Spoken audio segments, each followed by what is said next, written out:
Vanity Fair forced to apologize to liberals, their readers, saying they missed the mark over their suggestions for Hillary Clinton's New Year's resolutions. Listen. Take up a new hobby in the new year. Volunteer work, knitting, improv comedy, literally anything that'll keep you from running again. And now President Trump is getting into the mix. He's bashing the magazine for caving to the left. He tweeted, Vanity Fair, which looks like it's on its last legs, is bending over backwards and apologizing for the minor hit they took at Crooked Hillary. I love he keeps the name, Crooked Hillary. Anna Wintour was all set to be ambassador to Court of St. James, and big fundraiser for Hillary Clinton, is beside herself in grief and begging for forgiveness. All right, and we wondered who might have some thoughts on this, and, well, we found Tomi Lahren. Tomi, thoughts on this, because it first blush, though, it was Vanity Fair finally sort of dishing it out even-handed.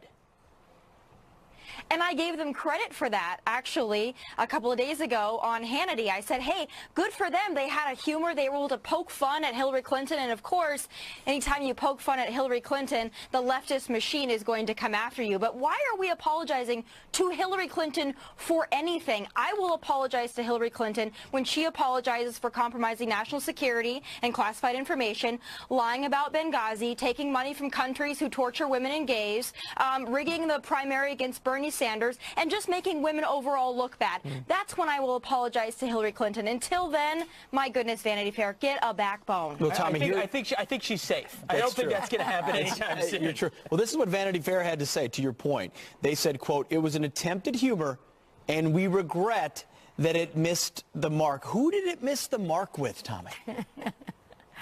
Well, I think it's pretty obvious. If you look at Twitter, it was melting over this. They can't even take a joke at this point. They can't even poke fun at Hillary Clinton. I think maybe even Hillary Clinton might have more of a sense of humor than some of her supporters, and that's really saying something.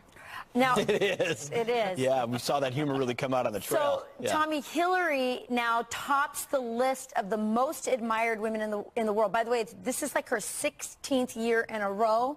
Right. I looked at the list. There's not one conservative woman on the list. What do you make of this? Well, here's the deal.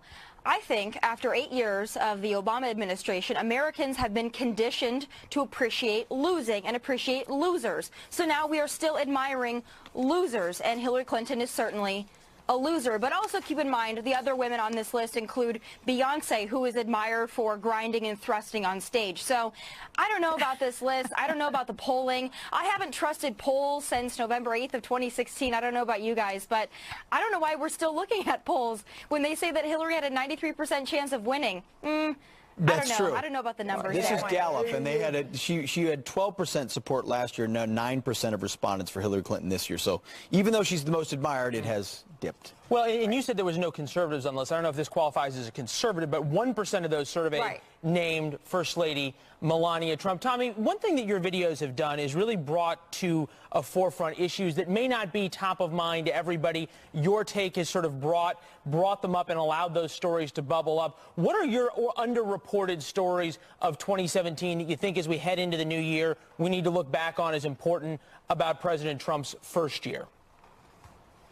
Oh, there are so many, and of course the leftist mainstream media will never cover them. But I think the main thing is understanding that under this president, in less than a year, we've got a tax break for 80% of Americans. That is monumental.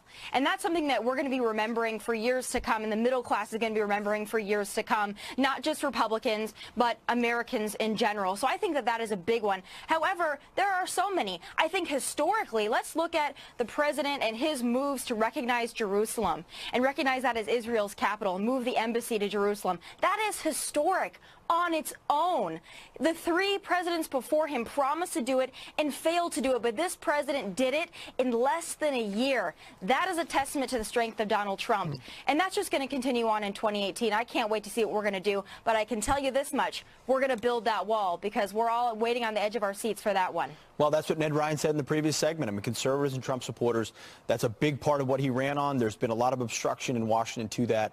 But ultimately, if he keeps focus on something like that, his folks are going to love that. And they believe it's crucial to keeping our country safe as well.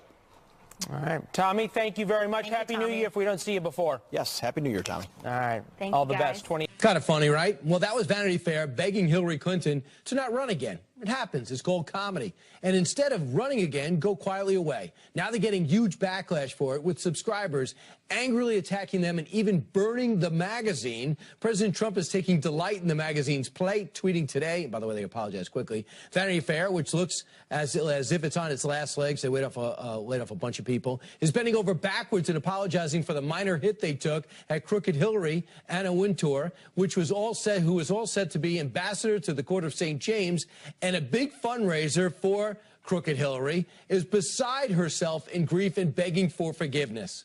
So the president getting involved. Ethan Bierman is a liberal radio host over in California and wants to rein in on this perspective. Ethan, do you side with Vanity Fair and their attempted comedy, or do you side with the Hillary supporters who are mad that they would try to bring up something funny about Hillary Clinton?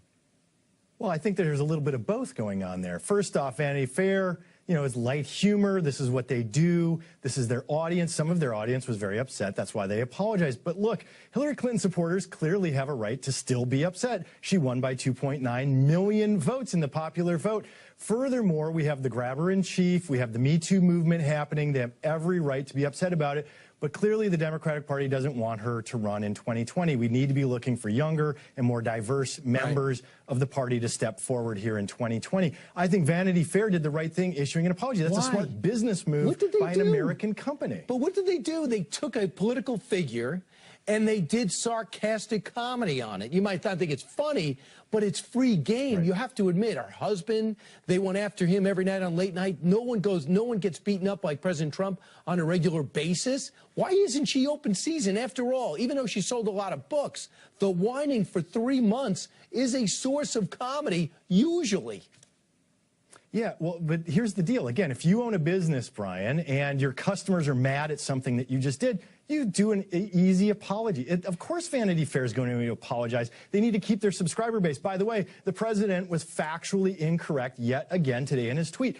Vanity Fair is doing just fine. The latest numbers I saw was a 2% year-over-year increase, partially because of his attacks on them last year brought a lot of attention, and people added subscriptions in support of Hillary Clinton in opposition to President Trump. So I don't know why he's attacking them, because, well, his attacks didn't work. It gave them more business. Well, Graydon Carter resigned from his post. He's been an enemy of the president. We do know they laid off a whole bunch of people last year, too. The magazine industry's taken a pounding. But my feeling is this. A magazine is supposed to have an opinion and stand for something. I don't really know. Vanity Fair, it's not something I subscribe to or download. But I just think to apologize when you really didn't make a mistake or a spelling error is something. Do you see Stephen Colbert apologizing to President Trump because going over the top, or Alec Baldwin going out of his way to apologize for his over-the-top impression? The guy's selling a book that's, I believe, on the bestseller list that just mocks the president. A magazine takes some subtle swipes at Hillary Clinton, and the supporters go absolutely crazy. In fact, one of them, Sarah Jones, who is a writer for a liberal magazine called New Republic, observed that criticizing Hillary Clinton is a guarantee that you're going to get days of really vile abuse directed at you online, and it sucks, close quote. Really? Look, you also, I mean, let's be clear here. You're picking out very specific people. Alec Baldwin is making money because of his impersonations of President Trump. So he should apologize. Of course, Vanity Fair apologizes. That's saving their subscriber base. It's called a smart business. So it's not sincere. Decision. Alec Baldwin should it's not not sincere. Their Why apologies. would he apologize? So Ethan, it is not sincere apology. It's just to save subscribers. Not enough people understand how easy an apology is. More people in our society, including the president himself, should learn to apologize when you're wrong or you've done something to upset somebody else. But what did she do wrong? Peace. If you have a magazine that takes a position that offends people and you have to apologize, why do you have columnists? Why do you have opinion people? Ethan, in your opinion right now, you tick people off. Will you apologize? Do you feel compelled to apologize to people who don't agree with you and are ticked off listening to your opinion? But these are totally different target audiences. Brian, you and I speak about things that are controversial. Vanity Fair doesn't so much, and because they did something that was satirical, light humor, but it offended a large number of their subscriber base, of course, that is a smart business decision. We talk about it, President Business here, President Trump. and we're talking about, you know, business in America. He's attacking an American business. Why is he not focusing today on Russia, Turkey, and Iran forming an axis of evil in the Middle East instead of Vanity Fair? Well, I know that's him, and that's what made him successful in business and now in politics. Ethan, always great to see you. Have a great New Year's Eve. Brian. And I would just say, Sarah, that journalists make honest mistakes, and that doesn't make them fake news. But the question that I have... When journalists make honest mistakes, they should own up to them. Sometimes, and a lot of times you don't. But there's a difference. There's a very big... I'm sorry. I'm not finished. There's a very big difference between making honest mistakes and purposefully misleading the American people, something that happens regularly. You can't say, I'm not done. You cannot say... You cannot say that it's an honest mistake when you're purposely putting out information that you know to be false, or when you're taking information that hasn't been validated, that hasn't been offered any credibility, and that has been continually denied by a number of people, including people with direct knowledge of an instance. This is something that...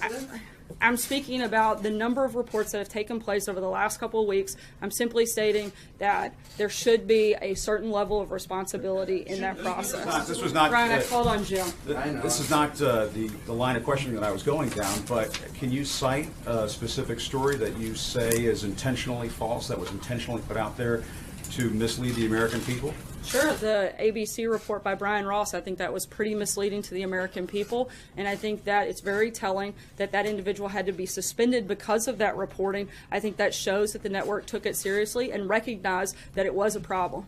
Sarah, Jim? If I may, though, I was going to ask a question about something Well, else. you used it on something else. Sarah, Jim? if I may, Sarah, I think it's... Keep moving, guys. If I can ask about the president's accusations... I'm moving to a different Jim, I'm sorry. I know, but I didn't get a chance to ask the question that I wanted to ask, which is... Jim. Can you just say once and for all whether these Jim, I'm going to say once accusations- and for all that I'm moving on to Jim Stinson, and I'm not taking another question from you at this point.